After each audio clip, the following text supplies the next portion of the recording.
ভাই, আমার এই অবুঝ মনের ছোট্ট একটা প্রশ্ন। নুসরাত ফারিয়ারে ধরলেন, বিমানবন্দরের থেকে থাইল্যান্ডে দিয়েছে, তাকে ডিপি অফিসে দিলেন, কারাগারে প্রেরণ করলেন, সব ঠিক আছে।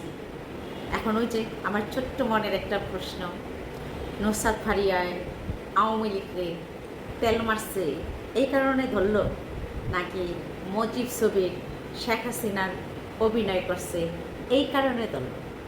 এখন কোনো কারণ আমি শাহিনুর খুঁজা পাইতেছি না। এখন তেল মারাতে যদি ধরে তাহলে অনেকের তালিকা আমার কাছে রেডি আছে, সেই তালিকা আমি অনায়াসে প্রকাশ করতে পারি। যদি আপনারা চান আমি বলে দিতে পারি। আর যদি মনে করেন মুজিব ছবি করাতে এই নুসরাত ফারিয়ারে ধরা হয়েছে, তাহলে ওই ছবিতে কিন্তু শেখ মুজিবুরের বউ কিন্তু তিশা ছিল, তারে কেন ধরা হয়নি? আর শেখ মুজিবুরের ক্যারেক্টারটা কিন্তু সুব্রত ছিল, তার এখনও কেন ধরা হয়নি? আশা করি ভাই আমার অবুঝ মনের প্রশ্নের উত্তরটা সকলে দিবেন।